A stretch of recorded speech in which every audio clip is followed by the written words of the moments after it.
A little bit further into this whole computer that they have in there. It on the surface looks like a typical computer, but there are a couple things that just jumps out at me. Expansion slots, that's normal. What these boards are, well, that I'll probably have to pull them out and investigate.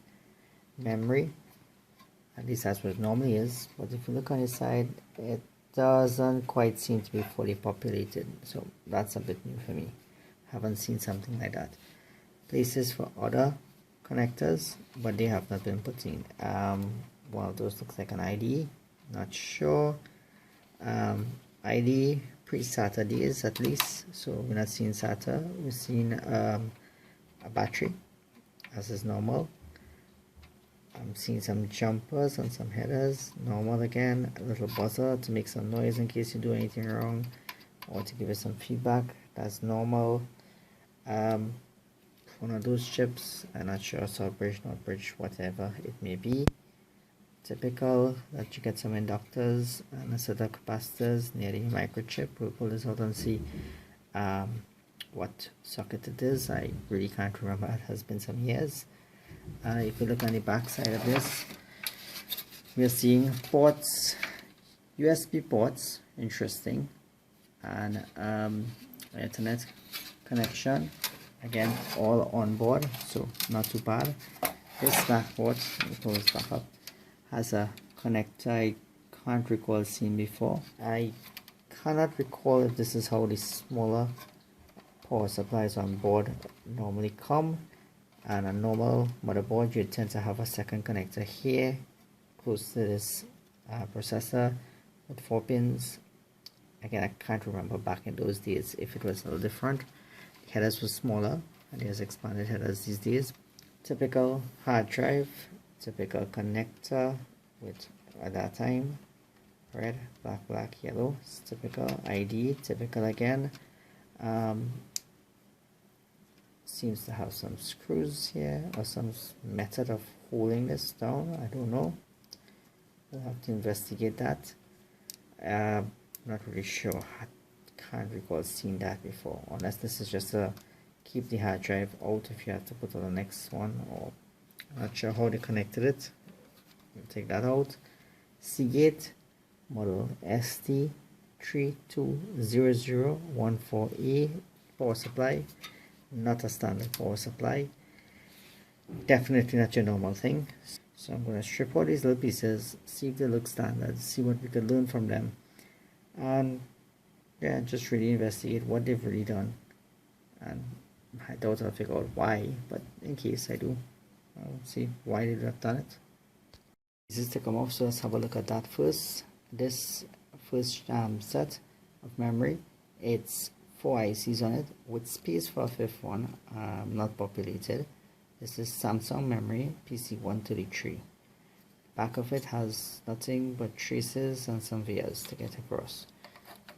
The other memory is Kingston. Again, this mixing of memory, it's a bit probably not the best approach, and this has space for 5 chips here. U1, U2 is populated, U3 isn't, U4 and U5 is.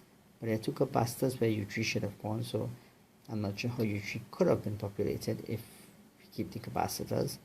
Maybe the capacitors are required if you don't populate it. I don't know. Don't know enough on memory to determine if that is how that works. On the other side, there's space for another 5 chips, none of which are populated. So, I mean, this is a bit odd. I always thought these things come in even numbers. I mean, right now as it stands 4, that's even, but yeah, I always thought that, you know, you wouldn't have 10 chips, you'd have, you know, 8, 16, I don't know, maybe 12, but yeah, mixed memory and unpopulated slots. First card, this was the one that had some kind of power output. It says port 1, port 2, and again the same kind of port here and this connector. The only thing interesting I could tell from this, I can't tell what actually it does, but there's 2 diodes, which is a little bit weird, and actually it says CR2, not sure why. Those should be diodes. Anyway, that's a fuse, polyfuse F1A, and then there's this some sort of processor, and there's a crystal. So interesting little board. I have no idea what it does. Moving on to the other board now that is there. This is how it looks. It's, as you can see, pretty a bit happening in there. There's a Pixel Magic, another Pixel Magic chip here, a Xerox chip, BGA, another Xerox chip here, and then an AHA chip. All quite, extensive. Number of pins, so some serious processing going on. I would think quite possibly graphics, some kind of graphics card. There is no output on this, so nothing goes in or out from the external. It's all plugged in to the motherboard. There's some big capacitors on every one of these chips, right? Probably some nice capacitors. Should probably try to figure out what those numbers are, right? Polarized, but I mean, I suspect that is just to make sure that the power supply is properly smoothed. In case there's a dip, you don't end up with the processing problems. So that would provide some kind of tank and storage. And this looks like some kind of transformer, I believe. Y1, I'll have to check that up, but it looks like that.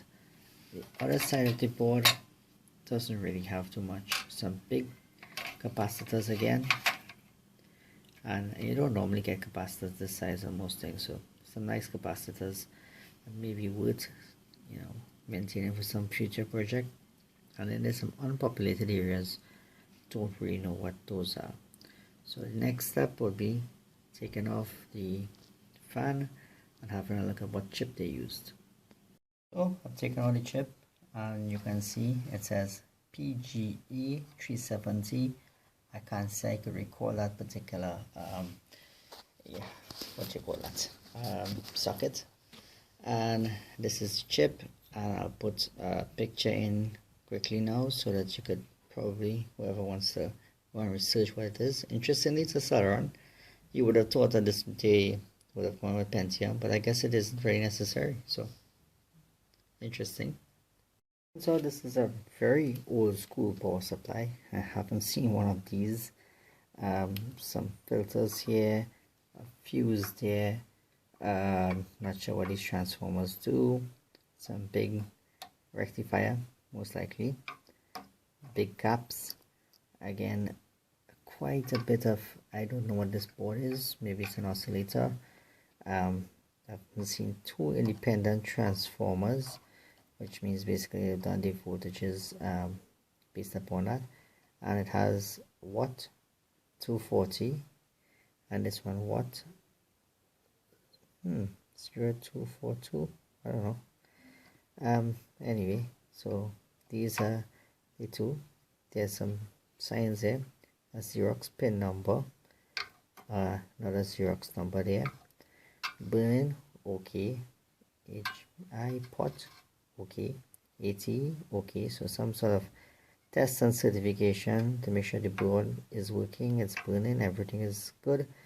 It's really old school. So yeah, interesting to look at. I'm not sure what the power outputs are. Maybe it's written, there's some screen printing there, so I'll have a look and see if I can figure out that a little bit further, but it may or may not be too useful. That said, the last thing to do is to get to the hard drive. The hard drive is actually attached to the keys, or interestingly on the power supply they've had no fan. So apparently these massive heat sinks and all these air vents were enough to deal with the power. And if those are right, 240 and 240 watts, probably 500. So the back of the screw, the case has a screws. So the hard drive was screwed down from the bottom onto the top of this. And yeah, what I'm going to do with this now is take out the hard drive. Last thing to do is see what operating system it is. It probably is Windows, and it'll be interesting to see their file structure and how they did things. That said, Xerox is a brilliant corporation. Xerox was the first with graphic user interface. They're light years ahead. So they could develop their own operating system and their own formatting and file structure, and it may not even be readable. So I'll have a go at it, see if I can see, and if we can pick up anything, just show basically what we have, what they've done. Probably not too much in depth, but at least a little overview of what these guys have done. To trying to read this drive, as we can see, this drive is one of those old-fashioned ID drives, and the external reader that I have access to does not really have that. There's a space for connector. This is what came with it, so we'll find system, master, that should all link up and that should all fit there. This side, however, all I have is a SATA connector. That's all I got for this when I got it. So jimmied up something.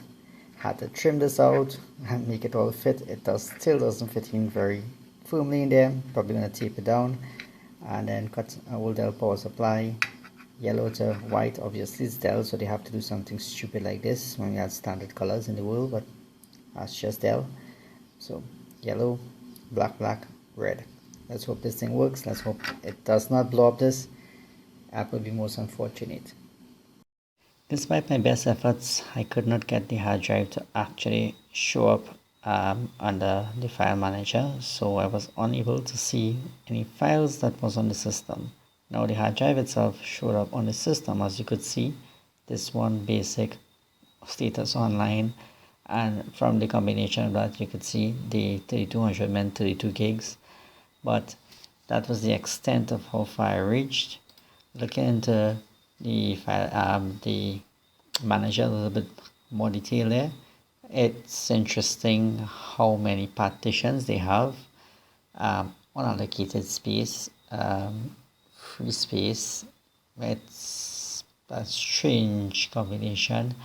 I don't know, I really have no idea how they plan their system, but it definitely is not what I expected to see. And that's as far as I can go with that. I don't think there's anything else that I could decipher.